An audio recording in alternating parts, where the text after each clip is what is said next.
5 سنين بس لما كنا بننزل العاصمة كانت لسه في بداية التنفيذ. النهاردة بقت نسبة الإنشاءات كبيرة جدا في كل مكان. عشان كده احنا موجودين دلوقتي في شركة من أكبر الشركات الموجودة في العاصمة الإدارية، وهي مصر إيطاليا بروبرتيز، عشان ننقل لحضراتكم نسبة الإنشاءات اللي وصلوا لها في كومباوند البوسكو. ومعانا فادي جمال، سيل سوبرفايزر من شركة مصر إيطاليا، هيشرح لنا كل التفاصيل دي. أهلا بيك يا فادي. اهلا بيك يا عش، عامل ايه الاخبار؟ الحمد لله. فادي، عايزك تكلمنا كده على مين اونرز شركة مصر ايطاليا، سابقة عملهم ايه، الهيستوري بتاعتهم ايه؟ ماشي، سريعا كده احنا اصلا الشركه بتاعت عيله العسال.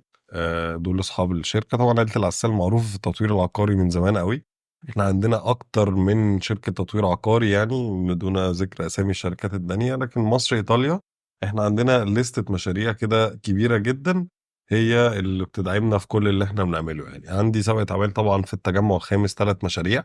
اولهم لانوفا فيستا، اللي هو كومباوند ساكن وعايش اوريدي بقاله 12 سنه. الكومباوند ده لما حضرتك طبعا شرفونا في السيلز اوفيس، ده اللي فيه السيلز اوفيس طبعا شرفونا يعني في اي وقت. واللي على سوره فيه اللي هو جاردن 8. جاردن 8 ده حكايته حدوته، يعني مش على شارع رئيسي ولا على اي حاجه، على شارع اسمه صلاح الدين عادي عملتوا جدا. قلبان بجاردن 8 على فكرة الفترة اللي بالظبط. فاتت دي. بالظبط. يعني لو هنيجي كده عايزين نصرف، طبعا نيجي نصرف في جاردن 8 وننبسط. يعني هو تمام من بالظبط. اكتر المولز اللي موجوده لكجيريس موجوده في مصر النهارده مم. بالبراندز اللي فيها، مع الرغم ان هو مش على شارع رئيسي ولا على 90 ولا على محور رئيسي، بس بالظبط. النهارده هو بقى جذب اللكجيريس براند كبيره قوي في مصر. يعني عندي ايه تاني؟ عندي طبعا كايرو بيزنس بارك، اللي هو من اكبر المشاريع طبعا اللي هي، واول بيزنس هاب او مم. زي كومباوند كله ستاند الون بيلدينجز اداري ادمن اوفيسز، وتحت فيه كده جزء كوميرشال بالاوتيل بتاعه بعيشه كامله طبعا للموظفين اللي عايشين في كايرو بيزنس بارك، من بيوتي صالون للجيم للاوتيل لو حد فيه زوار جايين، للكوميرشال حتى اللي تحت بالريستورنتس بتاعته، بالظبط. وكلهم طبعا هاي اند لكجيريس براندز. يعني عندي ايه مم. تاني؟ عندي كاي السخنه، انا بشوفه اكتر ما بروجكت لكجيريس، انت عارف طبعا بروح السخنه طبعا. على طول. اه. فانا بشوف فعلا كايلا اكتر بروجكت لكجيريس موجود في العين السخنه كلها يعني. ولكجيريس كيلو بحر على 200 متر وفينس وحاجات كده لطيفه. عندي طبعا سولاري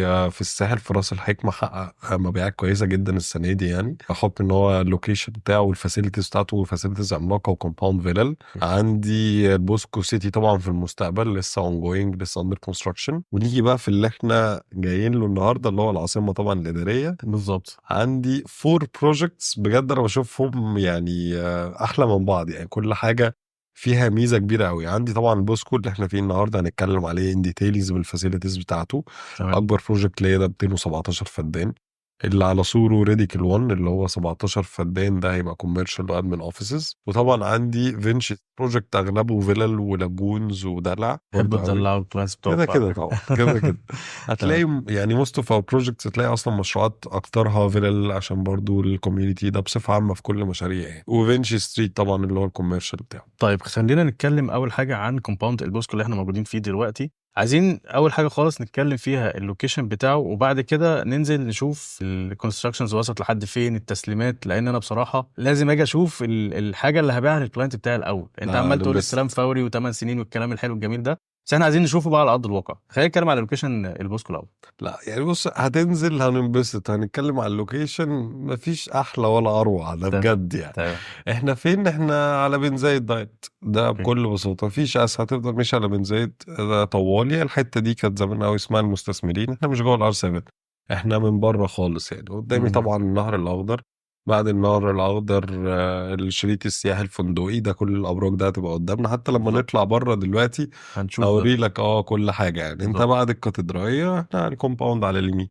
اول حاجه بتقابلك طبعا اللي هو الفاسيلتيز وكده، نتكلم عليها بالتفصيل. بس تمام. طبعا المكان ده وانت قاعد كده في بيتك، انت مفيش اي حاجه في العاصمه الاداريه كلها حرفيا مش دقيقتين 3 منك يعني. ففي ميزه كبيره قوي طبعا في اللوكيشن. طيب ما تيجي بقى تشرح لنا اللوكيشن، بس عايزين نشوفه من بره احسن. واللوكيشن زي ما انت شايف يا اشرح، احنا على بن زايد دايركت، وانت بالظبط. تشرح طبعا يعني اللوكيشن بالظبط انا احسن شايف مني ان يعني. احنا يعني قريبين جدا من ساحه الشعب ومسجد مصر شايفينه، والبرلمان ومنطقه الداون تاون والحي الحكومي قدامنا الناحيه التانيه، وعلى شمالنا الكاتدرائيه والبرج الايقوني. يعني فعلا الكومباوند هو قريب من كل حته في العاصمه الاداريه، وبيشوف كل المعالم الموجوده تقريبا في المرحله الاولى. ده كده بالنسبه للوكيشن. فادي احنا عايزين بقى ننزل نشوف كل التفاصيل في الكومباوند. اشرح لنا بقى مساحه الكومباوند قد ايه التايبس اللي موجوده دلوقتي، المراحل اللي اتسلمت، المراحل اللي جاهزه للاستلام، فكل ده عايزين نشوف على ارض الواقع. يلا بينا. فادي احكي لنا بقى قصه البوسكو وايه الفاسيلتيز الموجوده والتايبس اللي احنا موجودين فيها دلوقتي.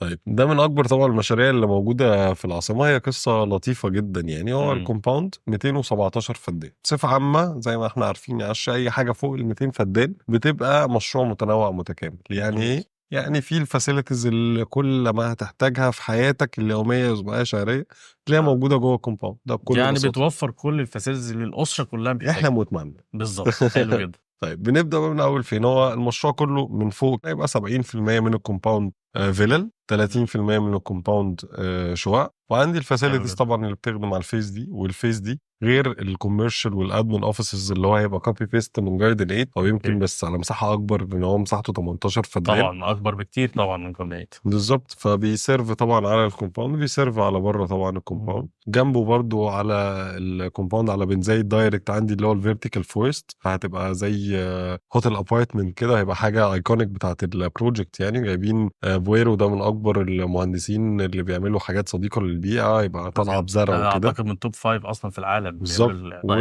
وعندي بقى في اللي هو نادي يافلين ده، النادي الاسباني، هنروح نشوفه. عندي فيه طبعا كوميونيتي سنترز وكلاب هاوسز متوزعه ما بين الفيلل وما بين الشقق.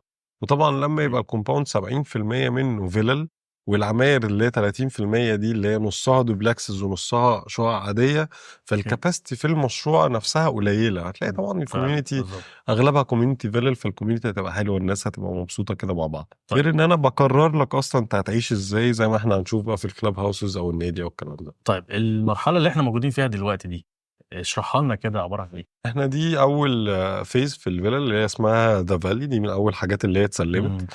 عندي اوريدي النهارده في ناس ساكنه وعايشه، في ناس استلمت وشطبت ومستنين يعني الوقت المناسب ليهم طبعا ان هم ينقلوا وكده. بس طبعا فيها تسليمات طبعا كبيره جدا زي ما انت شايف، كل حاجه خلاص كبرت. فين الووتر فيتشرز والجاردنز؟ في حاجات كتير خلصت، كل حاجه خلصانه. كم مرحله اتسلمت طب لحد دلوقتي من المشروع كله؟ انا عندي في فيز 1 ذا فالي دي مرحله كبيره جدا، بنتكلم في افريج ال 40 ل 50 فدان دي خلاص وكلها اتسلمت بالكامل. عندي في مرحله تانية اسمها ذا ميدوز، دي قريب اكتر من اقرب للنادي الناحيه التانية، دي برضو اتسلمت بالكامل. ده كريك وده كليف، الاثنين دول من اميز المراحل برضو اللي عندي في الفيلل. دول خلاص اندر كونستراكشن دلوقتي، في حاجات هتبدا تتسلم من اول السنه الجايه والسنه اللي بعديها. ده كده في الفيز بتاعت الفيلل يعني. طب التايبس ايه الموجوده والمساحات الافيلبل دلوقتي ان احنا نقدر نتكلم عليها؟ عندي تو بايمنت بلان، في واحده للحاجات ريدي تو موف اللي هي جاهزه على الاستلام او ريدي تو ديليفر، وعندي في بايمنت بلان الحاجات اللي هي استلام من فوق السنه، يعني ممكن يبقى استلامك كمان سنه ونص بس تاخد الاوفر. ده تو اوفرز اكسكلوسيف يعني حاليا، يعني ليميتد تايم اوفر طبعا. طيب الحاجات اللي هي بتبقى جاهزه على الاستلام، عندي مثلا توين هاوس زي اللي كنا احنا بنصور من فوق ده بالظبط. ده البايمنت بلان بتستلم ب 10% والمينتنس طبعا متوسط الباقي على 8 سنين. والاستلام معلش 10% واستلم البيت بتاعي مصري ايطالي مش موجود خالص في العاصمه. 10% و8 سنين بالظبط. كل الانستولمنت ما فيهاش اي دفعات ولا اي حاجه. دي البيمنت بلان بتاعت الحاجات اللي جاهزه على الاستلام. عندي طبعا ليميتد كده انفنتوري مش كبير طبعا، بس عندي حاجات حلوه قوي. عندي توين هاوسز، عندي كام فيلا ستاند الون برضه في نفس الكلام اللي هو الحاجات الاوف بلان اللي هي ممكن يبقى في عندي كام يونت استلامها بعد سنه ونص مثلا او سنه و7 اشهر بالظبط. يعني عندي فيلل مساحتها طبعا كبيره شويه. بيمنت بلان الاوفر اللي عليها دلوقتي بندفع 10% و10 سنين او زيرو داون بيمنت خالص من غير مقدم خالص واقساط على 10 سنين. وطبعا في اوفرز. مش هتحط لي بقى نسبه استلام تيجي بعد سنه ونص تقول لي ادفع 10% كمان خالص. لو انا خدت بزيرو داون بيمنت خالص. لو انت عايز بنعمل لك البيمنت بلان اللي تناسبك واعمل لك ديسكاونت كمان حلو جدا. لو انت مش عايز لا ما عندناش اي حاجه دفعه استلام. حلو جدا. انا مش هبيعك في مصر. عايزينك بقى تعرفنا فادي ايه التايبس الموجوده دلوقتي في العمارات، اقدر اشتري ايه؟ دي حاجه. الحاجه الثانيه، هل برضو نفس الاوفر بتاع الفيلات ان انا اقدر ادفع 10% واستلم ولا في كلام تاني؟ لا مفيش كلام تاني. لا بص شوف انت نفسك في ايه. احنا عندنا من اول 1 بيدروم تبقى 80 متر يعني ومعاها جراوند معاها جاردن يعني لحد السكاي فيلا ال 325 متر يعني. فعندي كل ما بين شوف انت نفسك في. عندي اشرح 1 لنا بيدروم بقى. بالظبط. عندي 1 بيدروم دي بتبقى ارضي بجاردن. عندي 2 بيدرومز عادي تيبيكال وجراوند بجاردن من اول 120 متر افريج يعني. عندي ال 3 بيدرومز من اول 147 متر لحد 185. وبعد كده بيبقى عندي زي ما كنت بقول لك في الاول، هو نص اصلا العماير 15% منها عماير عاديه اللي هي فيها اوضه اوضتين وثلاثه، بالظبط. والنص التاني بتبقى عماره كلها دوبلكسز. العماره تمام. اللي بتبقى كلها دوبلكسز دي بتبقى عباره عن ايه؟ تحت خالص الارضي والاول ده بيبقى دوبلكس بجاردن، وبعد كده اللي فوق بيبقى عندي حاجه اسمها سكاي فيلا، ده بيبقى دوبلكس ببلكونه كبيره كده على الفيو، عشان طبعا مفيش حاجه اسمها بنت هاوس في العاصمه يعني. بالظبط. فبيبقى معايا بلكونه كده كبيره واخده الفيو كله، وبرده بيبقى فيها تاني فيه سكاي فيلا. وفي النص الدور التاني والتالت دول بيبقى عندي فيه شقه اسمها دبل فيو.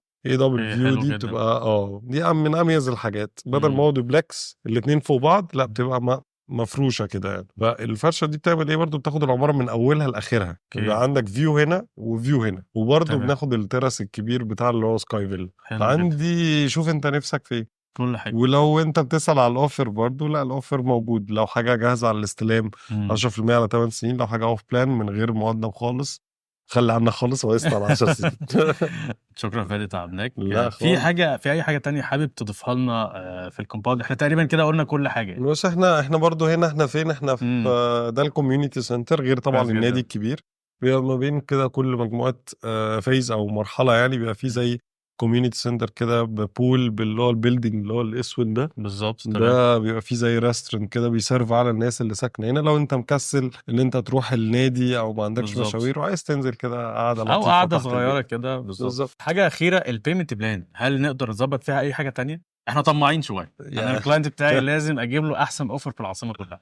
يعني سيبها على الله وعليا يعني. بس لو عايز تظبط حاجه في البي ام بلان، نقلل القسط شويه، نزوده سنه، نظبط شويه حاجات، ده فيها حلو جدا. خلي بالك فلكسبيليتي. الكلام ده متسجل صوت وصوره. احنا لا احنا هنيجي طمعانين وانا في قد اي حاجه تانية. كلامي قد كلامي. شكرا جدا يا فادي. زي ما حضراتكم شايفين احنا شرحنا كل تفاصيل كومباوند البوسكو، وشرحنا كمان كل الفيزز اللي اتسلمت بالفعل، وكمان الحاجات اللي احنا نقدر نشتري فيها دلوقتي سواء في المراحل بتاعه الفيلات او الشقق، وشرحنا كمان الفاسيلتيز كلها الموجوده في الكومباوند. يعني حضرتك تقدر دلوقتي تيجي تستلم بيتك دلوقتي النهارده ب 10% مقدم متوسط على 8 سنين، وتقدر تعيش داخل الكومباوند في العاصمه الاداريه. كل الخدمات اللي انت هتحتاجها طول يومك موجوده، وكمان انت قريب من كل المعالم الموجوده في العاصمه، تقدر تخلص اي حاجه محتاجها من البنوك او الوزارات، وهتلاقي كل الخدمات اللي هتحتاجها طول اليوم. لو حضرتك عايز تعرف تفاصيل اكتر عن كومباوند البوسكو او اي كومباوند موجود في العاصمه الاداريه كلها، تقدر تكلمنا على الرقم الظاهر قدامك او تسجل بياناتك، وهنكلمك في اسرع وقت نشرح لك كل التفاصيل ونساعدك في اختيار الوحده المناسبه ليك.